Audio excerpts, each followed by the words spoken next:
à toutes et à tous, ravi de vous retrouver dans Smart Food, votre rendez-vous autour de la transition alimentaire. Enjeux, tendances, innovation, on en parle tous les week-ends sur Bismart avec mes invités bien sûr et un menu renouvelé chaque semaine. Aujourd'hui, dans notre rubrique à la carte, ils investissent dans l'alimentation d'aujourd'hui et de demain. Nourrir le monde, soit près de 10 milliards de personnes en 2050, selon les estimations des Nations Unies, et cela de façon équilibrée, durable, tout en préservant l'environnement. Le défi est mondial, de taille et multiple. Pas étonnant de voir ainsi la thématique s'inscrire depuis quelques années au menu des investisseurs et de leur portefeuille. Mais comment la finance peut-elle faire évoluer notre modèle alimentaire? Comment et où investir pour changer la donne? Comment faire converger investissement et impact pour assurer la souveraineté et la sécurité alimentaire du plus grand nombre? Eh bien, c'est ce que nous verrons dans quelques instants avec mes invités. Et puis notre rubrique Nouvelles recettes avec cette semaine une appli qui propose un accompagnement nutritionnel aux personnes atteintes de diabète de type 2. Quand la technologie allie santé, nutrition et personnalisation, ce sera en seconde partie d'émission. Voilà, vous avez le menu, vous êtes prêts? Alors Smart Food, c'est parti.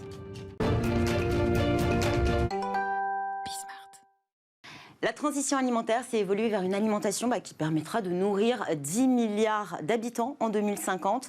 Une alimentation saine, durable, qui préserve l'environnement et qui soit économiquement viable. Tous les acteurs sont concernés, de la fourche à la fourchette.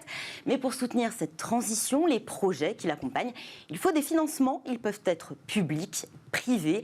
Et c'est à ces financements privés que nous allons nous intéresser aujourd'hui, à ces fonds qui ont intégré un volet alimentation dans leur activité.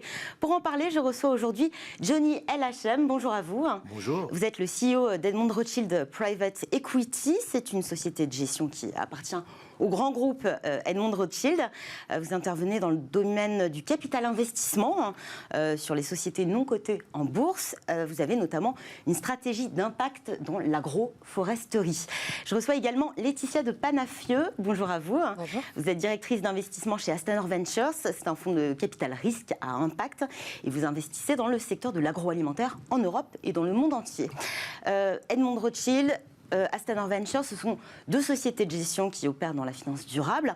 Alors c'est vrai qu'on parle beaucoup des investissements dans la transition écologique, énergétique, mais assez peu de ceux qui sont fléchés vers la transition alimentaire. Pour quelles raisons, Johnny LHM?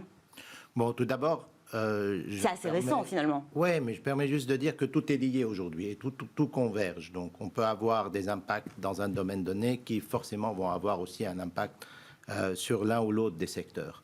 Je prends juste un petit exemple. Nous avons un fonds de dépollution des sols. On peut penser que l'étalement urbain n'est pas un sujet lié à l'alimentation. Et en fait, si. Et si, eh bien, on perd tous les ans, on perd la surface d'un département du Gard en étalement urbain.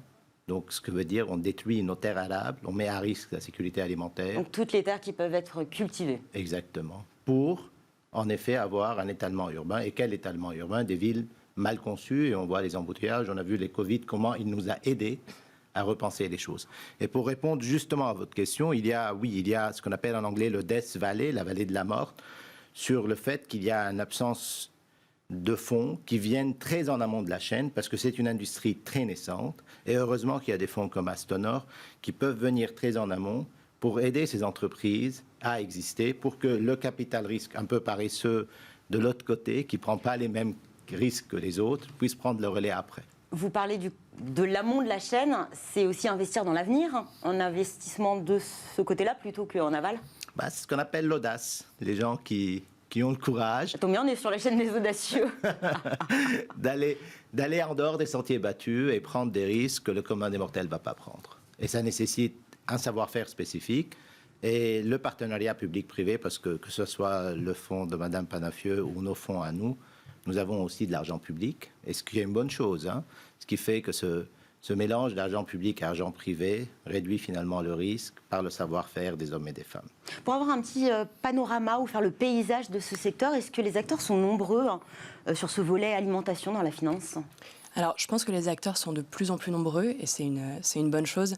J'aimerais rebondir sur l'effet Covid dans le secteur de l'agroalimentaire. En fait, ça a eu un effet très positif sur le secteur des startups dans l'agroalimentaire.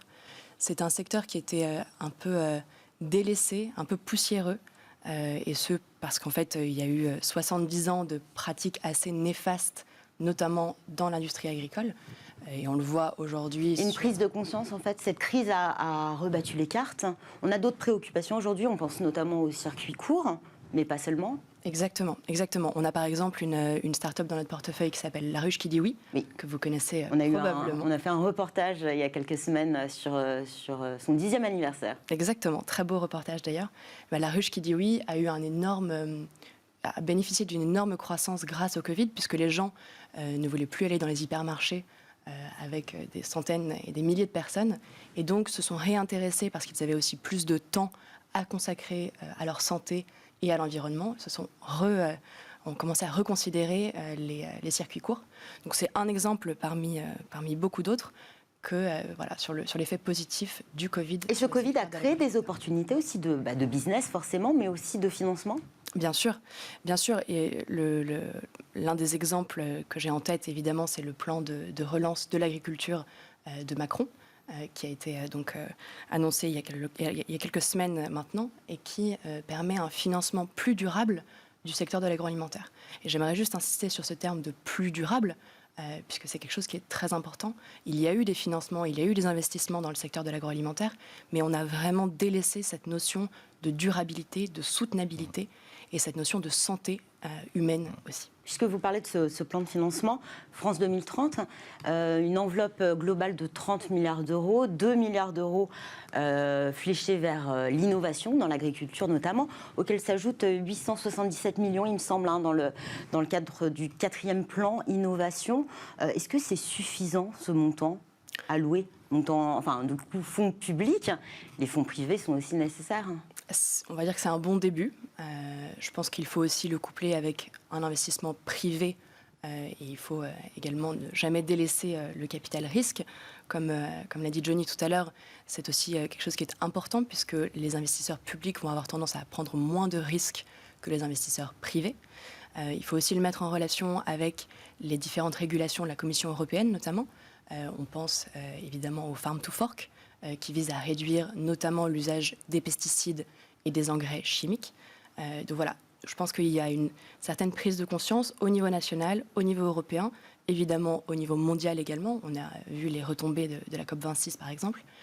Donc je pense que tout ça contribue à avoir un effet positif sur l'investissement dans le secteur de l'agroalimentaire. L'agroalimentaire, c'est un domaine quand même assez vaste, de l'agriculture aussi. Vous parliez d'intervenir en amont de cette chaîne alimentaire. Finalement, quelles sont les entreprises dans lesquelles vous investissez actuellement et qui peuvent potentiellement changer la donne dans les années à venir? Oui, je donne quelques exemples rapidement. Que ce soit au niveau aujourd'hui, la biotech, la santé, l'agriculture, le farming, la nourriture, tout est lié. Et les impacts de l'un sur l'autre sont importants à quantifier et mesurer en amont d'un investissement. On a investi dans une entreprise aux États-Unis et en Israël qui a 2 sites qui opèrent dans le domaine des algues et des microalgues, qui sont des alternatives à la protéine. Juste un exemple, pour une protéine issue du monde du bétail et de la viande, c'est 2000 litres d'eau. Ici, c'est moins 2000 litres d'eau par rapport à... Donc, on consomme moins 2000 litres d'eau par rapport, avec les protéines des algues par rapport au bétail. Un autre investissement qu'on fait par rapport à la Farm to Fork, les noix. Les noix, ce sont des essentiels pour nous tous. Juste pour exemple, je ne sais pas si vous savez ça, mais la noix de cajou qu'on mange partout dans le monde, elle voyage. Elle est produite en Afrique de l'Ouest. On déprive les paysans locaux de leurs droits. On maximise les volumes. On l'envoie en Asie pour la triturer parce que ça nécessite un savoir-faire spécifique. Je crois qu'on voit d'ailleurs à l'écran des noix de cajou. Voilà, c'est notre usine au Togo. Et on a pris le pari de construire une usine localement, d'avoir nos propres fermes, faire de l'outgrowing, garder les fermiers. Donc éviter ce voyage entre différents pays. Oui, ça c'est l'empreinte carbone, mais aussi le volet social est très important. Parce que pour avoir du volume, il faut avoir des fermes à grand espace, à grande échelle. Et donc ça entraîne parfois du population displacement et du land grabbing. On enlève les droits aux gens, on les déplace. Ce qu'on ne pratique pas. On assure le volume parce qu'on a besoin de volume. Vous l'avez dit vous-même, on va être à nourrir en 2050 10 milliards de bouches à nourrir. Donc le volume n'est plus la question. On va avoir besoin de volume. Mais il faut le faire autrement. Le outgrowing est un très bon schéma. Le fermier reste propriétaire de son ferme. On lui assure le financement pendant la période où il n'a pas de sous, il n'a pas d'argent. et on met le cahier de charge nécessaire qui nous ramène le volume. Et ainsi, on peut produire un produit de qualité, avoir à remplir nos volumes en amont pour nos usines, et avoir un produit bio, sain, et on répond à la demande. Et c'est ça la bonne nouvelle. C'est ça, c'est le consommateur aussi qui, face à ces nouvelles préoccupations, on parlait de la crise un peu plus tôt, qui oriente aussi ces développements, notamment des startups. Bien sûr, on remarque notamment le grand essor des alternatives aux protéines animales aujourd'hui. Alors, il y a évidemment... D'ailleurs, c'est l'un des gros volets, j'imagine, des investissements qui sont réalisés actuellement. Bien sûr, quand on voit les émissions de gaz à effet de serre qui sont déployées et qui sont vraiment très problématiques dans l'industrie laitière, dans l'industrie de la viande également, c'est vraiment un des sujets majeurs. À titre d'exemple, on a investi dans une start-up qui fait des steaks donc de soja, qui ont les mêmes propriétés organoleptiques que la viande pour convaincre ce grand marché qui s'appelle le marché des flexitariens, de ceux qui veulent réduire leur consommation de viande. Et ce marché est en grand essor et l'est depuis les 10 dernières années, on va dire. Vous travaillez aussi, il me semble, sur la variante insecte ? Bien sûr, bien sûr. On est investisseur et on est fiers d'être investisseur dans Insect, que vous connaissez aussi probablement. On voit quelques larves, je ne sais pas. Il me semble qu'il y a des petits insectes à l'écran. Effectivement, et on est assez persuadé que cela fait partie du futur de l'alimentation. L'idée, c'est d'explorer toutes les alternatives qui cohabiteront peut-être demain aussi avec les protéines animales. Exactement, exactement. L'idée initiale d'Insect, c'était de venir remplacer les petits poissons que l'on pêche dans l'océan pour nourrir les poissons d'élevage, ce qui est en fait une aberration complètement catastrophique. Et donc l'idée d'Insect, c'était de venir nourrir la production aquacole avec des insectes qui ont en fait une consommation énergétique bien moindre et qui permettent de réduire à l'échelle planétaire les émissions de gaz à effet de serre. Aujourd'hui, de nombreux investissements dans ce secteur. Est-ce que ces investissements restent plutôt marginaux par rapport aux autres types de produits qui s'offrent aujourd'hui aux investisseurs ? Très honnêtement, oui, malheureusement. Il y a encore de la marge à faire dans le sens d'augmenter le wallet share de cette classe d'actifs au sein de la classe d'actifs en général. Par contre, la bonne nouvelle, c'est que la réglementation nous aide aujourd'hui parce qu'elle est beaucoup plus claire et stricte. Elle peut encore être plus claire sur certains volets, mais quand même, elle nous aide pour avoir le soutien des investisseurs parce qu'ils ont l'obligation maintenant de faire sur ces domaines-là, et c'est une très bonne nouvelle. Mais aussi, c'est les consommateurs, comme on l'a dit et l'a répété, qui nous poussent vers cette direction, et tant mieux d'ailleurs. En revanche, la bonne nouvelle réside dans le fait que aujourd'hui, la technologie n'est plus vue comme un disrupteur, elle ne va pas tuer les métiers existants, elle est là pour être un facilitateur, pour aider à faire évoluer, à maintenir des volumes, mais à réduire les impacts négatifs par cette production intensive en utilisant la technologie en amont. Je prends pour exemple le sujet du gluten. Nous avons investi dans une entreprise qui intervient sur la protéine du blé, pour pouvoir maintenir ce volume qu'on a aujourd'hui dans le monde dont on a besoin, mais qui élimine l'impact négatif néfaste sur l'allergie au gluten. Et c'est quelque chose de très positif parce que c'est pas pour aller faire du sans gluten qu'on va satisfaire les besoins de tous, parce que aussi le sans gluten a des impacts négatifs. Donc à un moment donné, il faut utiliser la technologie, la biotech, comme j'ai dit tout à l'heure, tout converge et ça aide à solutionner ce problème. Si vous me permettez, je donne un autre exemple au sein de nos fermes. Nous avons une très belle ferme au Nicaragua qui produit du café de qualité, un café primé. Et aujourd'hui, les conséquences du réchauffement climatique sur le monde du café en Amérique centrale est désastreuse. Là, on voit par exemple le projet Nica France, c'est notre pépinière au Nicaragua. Et les conditions climatiques ont fait qu'aujourd'hui, on ne produit plus de café dans ces zones-là parce que l'essence elle-même, elle ne résiste plus au changement climatique. Donc on a dû marier deux types de café, l'Arabico et le Robusta, et on a obtenu une nouvelle essence qui s'appelle l'Arabusta, et qui produit un café miel, un café sans sucre, mais qui est quand même assez doux. Assez doux, oui. Et c'est produit avec les conditions écologiques qu'il faut, l'association des fermiers. On refait revitaliser des fermes abandonnées parce que l'essence n'était plus capable de résister au réchauffement climatique. Et aujourd'hui, on peut ramener aussi un rendement assez intéressant par le développement du café éthique et par le développement du café de qualité, qui est un marché à saisir et qui est un marché qui existe. Aujourd'hui, vos investissements, ils se dirigent plutôt vers le monde, l'Europe, la France peut-être, un peu des trois? Un peu des trois. On a 6 investissements en France aujourd'hui, donc La Ruche qui dit oui que j'ai nommé, Insect également. On a également une participation dans Mimosa, qui est une plateforme de crowdfunding un peu plus tard. pour des projets agricoles, exactement. On est aussi investisseur dans Meet My Mama, qui est un traiteur social, puisqu'il ne faut pas évidemment oublier cette dimension sociale. C'est vrai qu'il y a effectivement le point écologique, mais aussi l'idée, c'est d'avoir un investissement social, j'allais dire responsable et social. Bien sûr, et c'est d'ailleurs le titre de l'émission, c'est comment faire une alimentation qui soit saine, qui soit durable. Ouais. Je rajouterais qui soit sociale également. Puisqu'il y a un véritable enjeu, aujourd'hui on le sait. L'enjeu est humain avant tout. Évidemment.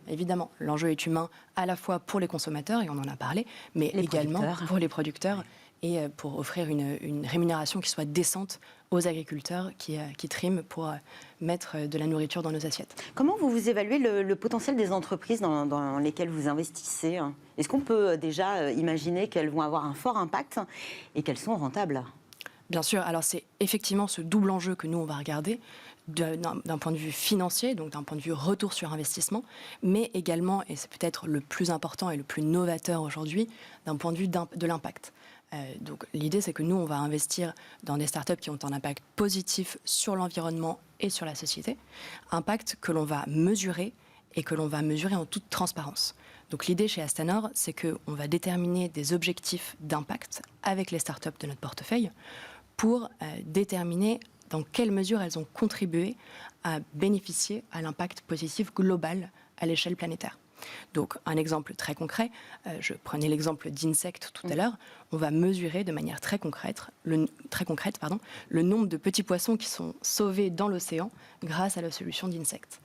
C'est l'un des KPI que l'on a. Donc on a un KPI de biodiversité, on a un KPI social, on en parlait, on a un KPI santé, on a un KPI évidemment. Donc vous passez à la mesure sous ce filtre, ces différents filtres, et vous voyez s'ils remplissent les conditions, quels critères que vous êtes fixés. Il y a aussi ce label ESG qui prend en compte l'environnement, le pan social et la gouvernance. C'est aussi un aiguillon en fait sur l'orientation de vos financements? Évidemment. On va dire que c'est la base de la pyramide et c'est toutes les politiques internes à l'entreprise, donc notamment les politiques de mixité, les politiques de rémunération sociale. On va dire que la deuxième étape de cette grande pyramide qu'est l'investissement à impact, c'est justement avoir un impact positif, mesurable et transparent sur l'environnement. Et c'est ça qui chez nous, oriente l'investisseur aussi. On le fait un peu autrement chez nous. Vous faites différemment, dites-nous. Nous, ce qu'on fait, on fait l'intentionnalité. D'abord, on ne fait pas d'exclusion. Il ne faut pas forcément que quelque chose ait un impact positif pour qu'on investisse dedans. D'accord. On n'a pas trop de mérite en faisant ça, pardon de le dire comme ça. Nous, ce qu'on cherche à faire, c'est prendre quelqu'un qui a un impact négatif, investir chez lui, tenter de le transformer. Et en ayant la capacité réellement de le transformer pour ne pas tomber dans le travers de ce qu'on appelle le greenwashing. Pour ça, dans les packs d'actionnaires de nos investissements, on lie les objectifs d'impact à la rémunération des gérants. Et on la lie également à notre rémunération en tant que gérant de fonds et à notre carry interest. On ne le fait pas partout sur tous les fonds, mais sur certains fonds, on a commencé. Ça veut dire que notre performance, nous, on gagne notre vie, pas uniquement si on gagne ou ce qu'on crée une performance financière, mais si on atteint les KPIs d'impact, on est payé, sinon on n'est pas payé. Un autre élément important, je reviens à l'exclusion et l'accompagnement et l'intentionnalité. Aujourd'hui, et fort heureusement, il y a beaucoup d'indicateurs, de KPIs, de méthodes qui commencent à émerger. On vient d'un monde, nous ça fait depuis 2006 qu'on est dans ce domaine. D'abord, il n'y avait pas de standard, personne ne comprenait rien à ce sujet, tout le monde racontait à sa sauce. Aujourd'hui, ça se standardise par le fait qu'il y a de la réglementation qui vient et par les acteurs qui existent, qui mettent en place ce qu'il faut pour nous permettre de reporter sur des KPIs clairs. En revanche, là où c'est très important d'être dans l'intentionnalité et l'accompagnement, les impacts coulent de source et surtout pas l'exclusion. Je vous donne juste un petit exemple, vous me permettez.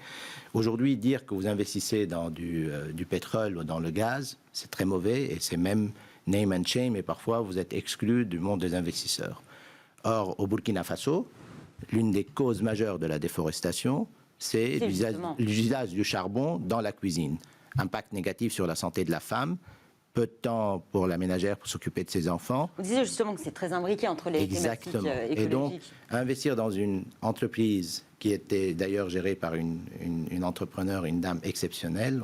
Moi, j'aime beaucoup les boîtes gérées par les femmes, au passage. Qui fait de l'embouteillage de bonbonnes de gaz et qui le distribue à l'échelle nationale pour limiter l'impact de la déforestation au quotidien, pourquoi exclure le gaz naturel? Donc c'est cette intentionnalité qui est importante aussi dans l'accompagnement et les gérants qui mettent leur courage sur la table en disant « je gagnerai mieux ma vie si j'atteins ces objectifs », sont les plus crédibles de mon point de vue. Est-ce qu'aujourd'hui c'est rentable? Souvent ça a pâti de cette... pendant longtemps... Ce qui n'est pas rentable n'est pas durable, ce qui n'est pas durable n'est pas rentable. Il y a des choses pour les ONG et pour les philanthropes, ils peuvent le faire, c'est pas réplicable. Ce qu'on essaye, nous, de faire ensemble... On investit dans le long terme. On investit dans le long terme pour faire émerger des choses qui deviennent réplicables. Si c'est un window of opportunity qui n'est pas réplicable, ce n'est pas durable. Et on oublie juste que durabilité, ça vient du temps. Et on a besoin de temps. Et forcément, ça doit être rentable. Mais comment? En épongeant la période nécessaire à atteindre la rentabilité dans le temps. Donc, c'est pas un métier pour les court-termistes ni pour les spéculateurs. Il faut s'engager dans la durée en se disant, j'ai une conviction, je la défends et je vais vers mon objectif. Donc, ce sont des investisseurs convaincus. Dernière question pour vous avant de nous quitter, Laetitia de Panafieux. Emmanuel Faber a rejoint Astanor Ventures le mois dernier. L'ancien PDG de Danone évincé au printemps dernier par les actionnaires. Départ forcé qui avait un peu posé la question de la compatibilité de l'action avec la mission. Je vais vous poser cette question. Est-ce qu'on peut envisager une compétitivité, une rentabilité écologique et sociale aujourd'hui ? On ne peut que l'envisager. Je pense qu'aujourd'hui, c'est évidemment la seule voie de l'investissement et c'est là où l'investissement à impact a toute son importance. Peut-être pour rebondir sur ce grand terme de greenwashing qui a été employé tout à l'heure, je pense qu'aujourd'hui, ce qu'il est possible de faire pour séparer, sans mauvaise métaphore agricole, le bon grain de l'ivraie, c'est de demander en toute transparence aux fonds qui se disent à impact leur rapport d'impact. Oui. Aujourd'hui, nous, on a publié maintenant 3 semaines notre rapport d'impact de 2021 où on mentionne très exactement quels sont les objectifs d'impact et quelle est la mesure d'impact que l'on utilise.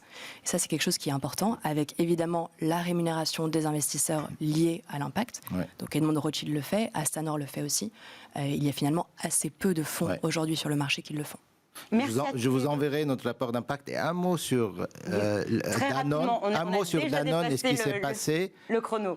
Et pour votre question sur les boîtes à mission, il est très important qu'à un moment donné, on regarde la durée de détention des actions dans une boîte publique eu égard le droit de vote. Quelqu'un qui achète la veille une action et qui vote pour changer l'orientation stratégique d'une boîte. Vous pensez qu'effectivement il faut instaurer un délai. Merci à tous les deux, Johnny Al-Hacham, CEO du fonds Edmond de Rothschild Private Equity et Laetitia de Panafieux, directrice d'investissement chez Astanor Ventures. Tout de suite, c'est notre nouvelle recette de la semaine. Restez avec nous. Une nouvelle recette personnalisée, pour ne pas dire sur mesure cette semaine. Je reçois Antoine Ferron. Bonjour à vous. Bonjour. Vous êtes le directeur pôle santé chez Init. Init, une solution digitale d'accompagnement alimentaire personnalisé. Vous avez développé aux côtés du laboratoire Roche une application. Elle s'appelle Phil et elle est destinée aux personnes qui sont atteintes d'un diabète de type 2. Que propose cette application à ces utilisateurs qui ont donc cette pathologie, le diabète de type 2 ? Alors chez Init, notre objectif, notre mission, c'est d'accompagner les gens à mieux comprendre ce qu'ils mangent et à modifier leurs habitudes alimentaires.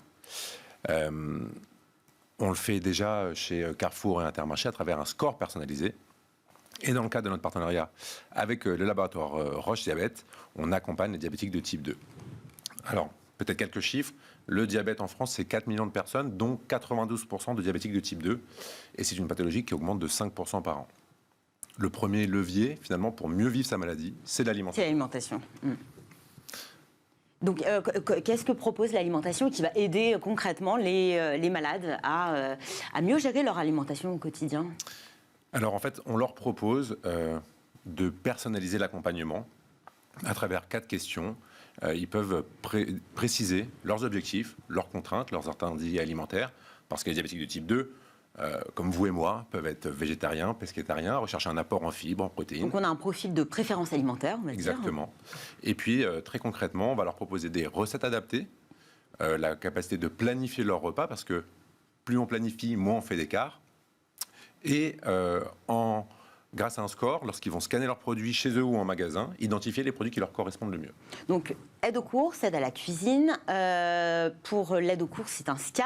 Vous parliez du score INIT, comment ça fonctionne? Alors, on a un propre score, j'imagine qu'on peut, on peut pondérer effectivement ses choix en fonction du score qui nous est attribué. C'est ça? Exactement. Effectivement, on n'aura pas forcément le même score, vous et moi, lorsqu'on va scanner un produit. Et en fait, ça, c'est le travail d'INIT, c'est de finalement simplifier des informations qui sont complexes. Alors, je ne sais pas si vous le faites, mais dans un magasin, lire le tableau nutritionnel, il y a le Nutri-Score. Ça fait partie des éléments qu'on prend en compte effectivement, comme les additifs, le caractère bio. Voilà, lire des informations, c'est compliqué à interpréter, voire difficile, et encore plus dans des recettes. Et quand on a une pathologie, encore plus. Exactement. De savoir si c'est bon pour soi, c'est difficile. Et bien avec le score et avec l'application, avec Phil, on comprend en un coup d'œil. Un score, ça parle assez facilement, entre 0 et 100, savoir si c'est parfaitement adapté à ce qu'on souhaite. Et pas besoin de effectivement, retourner un produit, se plonger dans le décryptage de l'étiquette et se pencher, j'imagine, sur les glucides, puisque effectivement c'est ce qui pose problème dans le cas du diabète. Vous opérez, enfin INIT en tout cas opère sur le marché de la food tech et ce pan, celui de la nutrition personnalisée. Quelles sont les promesses de la nutrition personnalisée, que l'on soit malade ou non d'ailleurs? La promesse, c'est de répondre en fait à des contraintes ou à des objectifs que chacun a, et en face des informations qui sont compliquées. Donc l'idée, c'est vraiment d'aller sur du sur-mesure, de l'accompagnement, et permettre finalement de gagner du temps. Lorsqu'on fait ses courses, retourner tous les paquets, c'est impossible.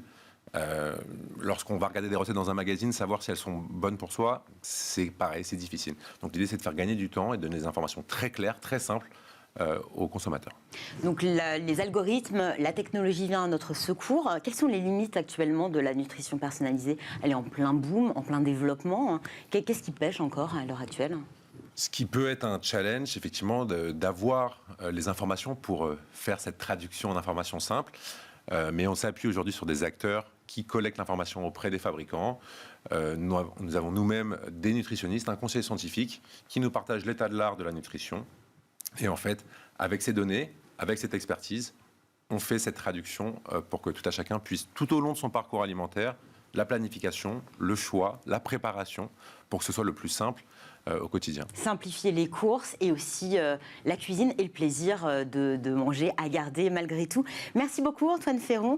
Je rappelle que vous êtes le directeur Pôle Santé chez INIT. Merci à tous, c'est la fin de cette émission. Merci aussi à l'équipe qui m'a accompagnée aujourd'hui. Je remercie Elisa à la réalisation, Saïd au son, à Caroline qui m'a aidé à préparer cette émission, Carla pour l'accueil invité. Je vous donne rendez-vous la semaine prochaine pour un nouveau rendez-vous de Smart Food.